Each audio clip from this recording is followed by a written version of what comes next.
Hello, everybody. I'm Roadblock, and we are back on the free-to-play channel today. Um, I'll do that last clan boss key. So, usually on Spirit Affinity, I'm back to a 4 key. Spirit Affinity is just really hard for me. I've mentioned before I've tried different combinations, but ultimately it comes down to stuns are landing a little different, but also the decreased speed debuff slows everybody down, so we're not getting as many turns, and that 1 million damage per turn is no longer happening on Ultra Nightmare. And I'll show you guys that here in a little bit, because I want to knock that out tonight. So, but good news is my 4 key rotation is finally back to normal. I just spent a little gems to kind of get it to cycle where I wanted it to, but we are now at the point where my 4th key will become available at like 10 o'clock at night. So, um, which makes everything easier on me that I don't miss that 4th key. So some days it's a 4 key, some days it's a 3 key. But as you can see, 7 sacreds as far as books go, ton of books ready to go. Clan Boss is rewarding me exactly as I would like it to. So being an Ultra Nightmare is great. I do think we're going to see major improvement with honestly with Wixwell. I'll probably use Wixwell instead of Godseeker, which sounds a little crazy, but I do think Wixwell will do exactly what Godseeker's doing, but better with shields. Really got. I mean, well, Godseeker's bringing healing too a little bit, so maybe I'm not 100% committed to that. We'll do a little experimenting and see what ends up being better, because I do think 2 buff extenders is going to be really, really beneficial. Plus, we're going to have a lot of shielding coming in. I hope if that shielding can make up for the increased defense and strengthen that Ursula brings, we might just be able to get away with dropping Ursula for Wixwell and going that route. So we'll see. We got to test, right? That's the whole point of this game is kind of testing those different comps and strategies. What I wanted to start off today with was talking about Doom Tower. So you will see that I have made it up here. This was a very difficult fight, full manual. Probably took me about 20 to 30 times somewhere. I mean, I've been basically doing it for about an hour and a half, if not longer. But I was able to finally get some RNG luck on my side and get that boss down, which is really just the only way that I can do it. I just don't have that deep of a roster to bring people who don't debuff and are a good affinity against the Griffin. I even had to use someone who was bad affinity in I can just right here Rathalos. Sorry, but his name just vanished from my brain. So, but yeah, Rathalos was able to. So basically, as long as Rathalos didn't weak hit, him and Newt were able to finish him off, it would have been a guaranteed victory if Newt was booked. Newt is still on a 5-turn cooldown on the A3. So if once I get that booked, I get that down to a 4-turn. Yeah, he was dying on the 4th turn, so he would take his 4th turn and then not be able to go again. So if I can get that booked, we'll be able to cycle better. And he's probably, honestly, I haven't looked at his build, but I wouldn't be surprised if my Newt is built very slow. Well, 176, I mean, that is slow for most accounts, but for this account, that's actually not that slow. So, not too bad in that department. He does need to get ascended and things like that. So there's definitely improvements I can make to Newt, which I'll probably work on here pretty soon. So I've been getting a couple private messages and things on Discord, people looking for shard pulling, people looking for account takeovers and that sort of thing. Definitely going to be looking to do more of those moving forward. I'm probably going to schedule a set day for like account takeovers, and then all my shard pulls moving forward in June, because I can't guarantee. No, yeah, we can do that. So all my shard pulls are going to be live. Now, until June, I can't do a dedicated stream for them. Um, but I can still do live shard pulls over the weekends moving forward. Now, the days may vary. It may be a Saturday one day, maybe a Sunday the next day.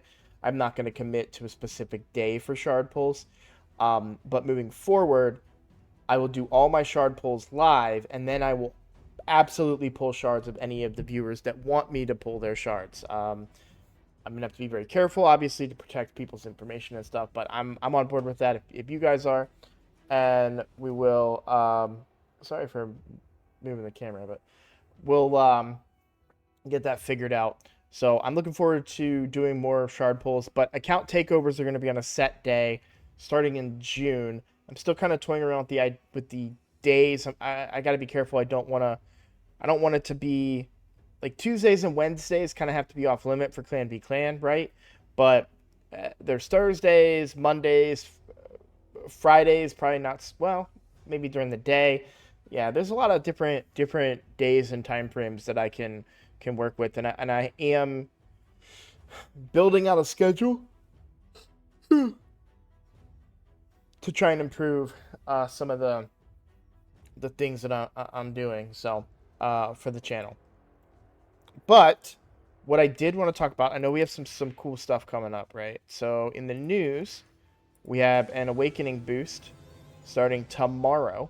I would assume, I don't know for sure because I don't see one. I would assume that's going to fall in line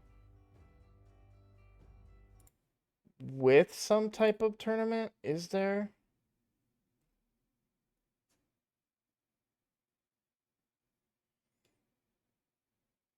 Oh, we've got Fusion warm-up starting tomorrow. Okay, I didn't see that until now. I guess there's a awakening boost, but doesn't look like there's... Oh, it's only for immortals?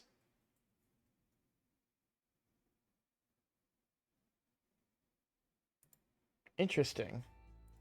Let me read the news here, because I guess I didn't read it that clearly. I just saw awakening boost and assumed.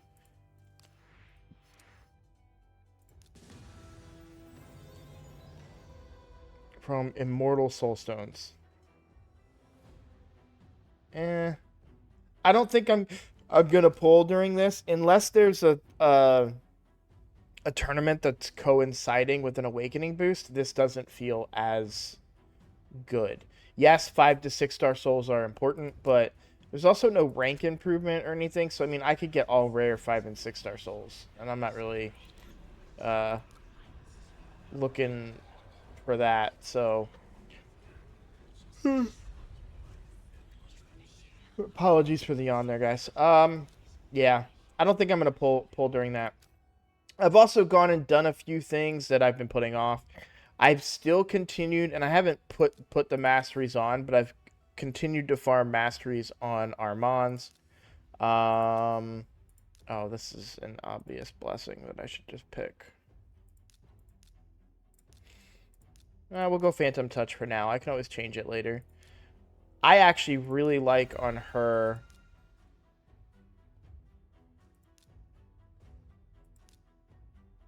Hero of Soul. But that's only if you're using her for Spider only. But Phantom Touch is better kind of all around. So that's why I went Phantom Touch, because I'm not really using her in Spider right now. Alright, let's focus here. I am going to pull this last Void Shard. We still have the progressive chance for Demytha going on for another 4 hours. I want to pull that one and only last Void Shard. And again, we have 7 Sacreds. I don't remember. I feel like I was at 6 before. Now I'm at 7. So, yeah, I mean, we are doing really, really well in the Sacred department. All of this is because of Ultra Nightmare. So for anybody that was doubting me from the beginning, saying like, you know, Clan Boss is the key. You figure out Clan Boss first and everything else falls in line. Here's the proof, right?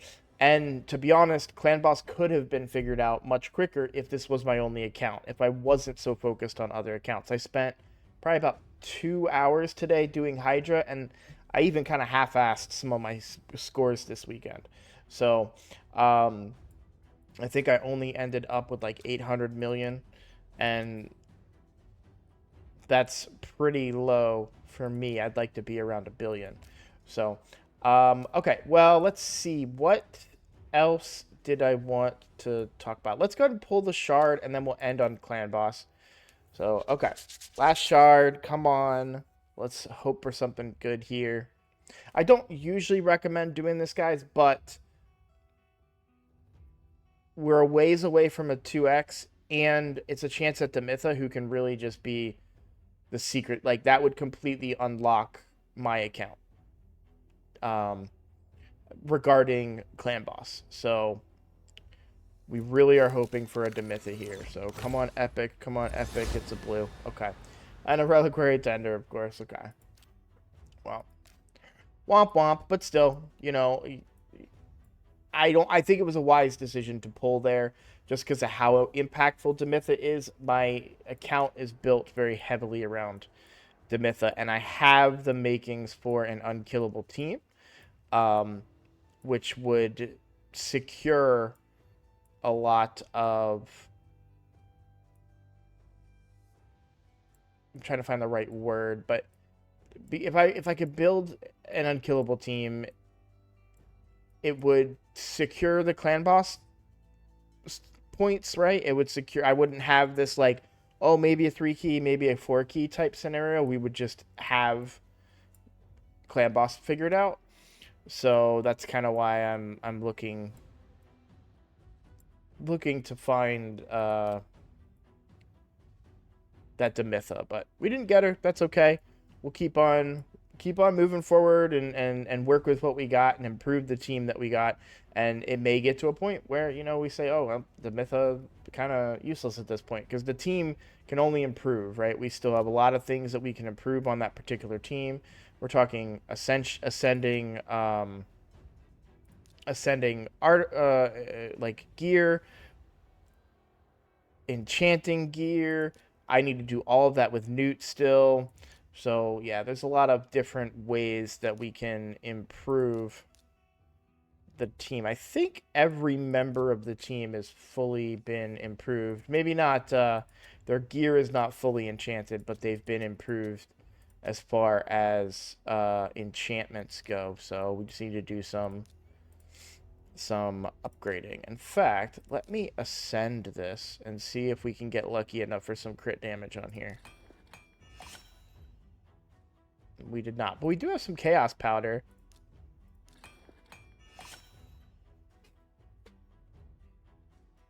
I did the thing again, guys, where I don't have my headphones on. Alright, we're really looking for crit damage.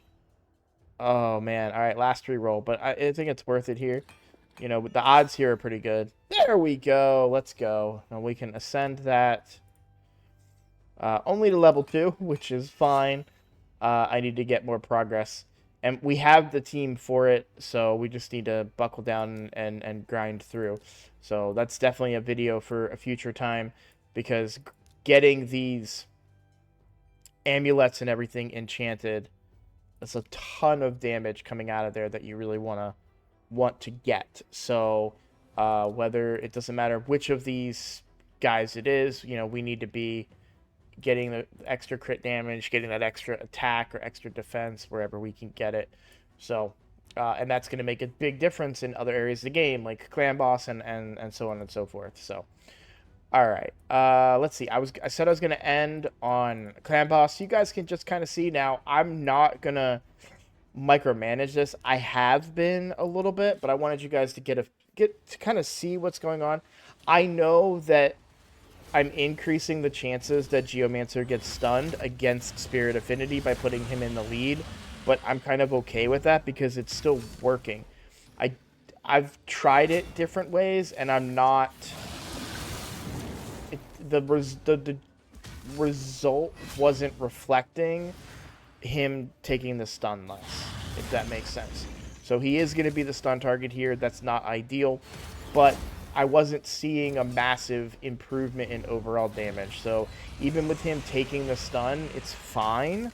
We're still hitting the same amount of damage whether he's in the lead or not. So I'm okay with just leaving it as is. That way I don't have to kind of tinker too much.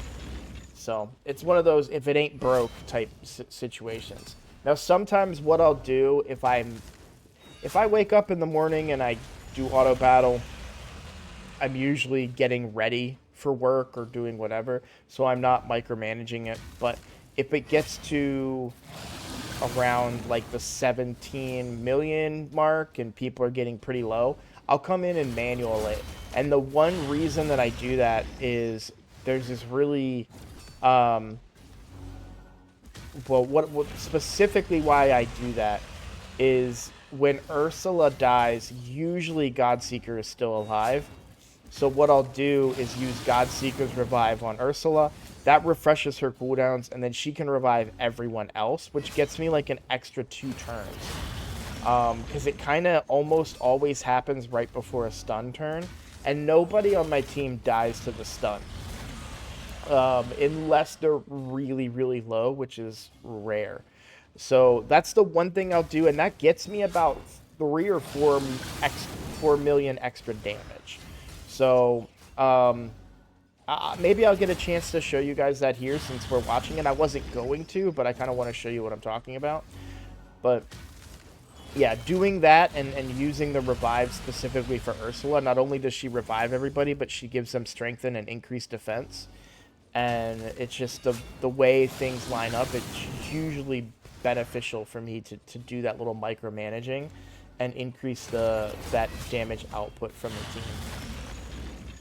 And you'll see, yeah, because the way that it's probably my fault with how I have the ally protect going out.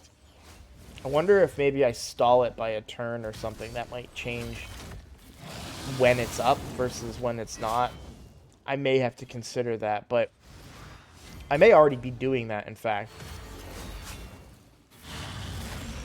But you'll see the stun isn't doing any damage. It's just the fact that they're being stunned. But every time the stun turn comes up, all of my buffs are up.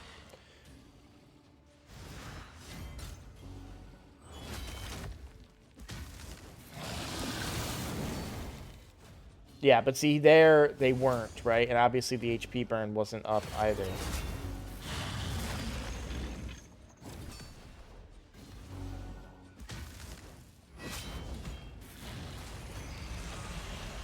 Okay. Go one more turn.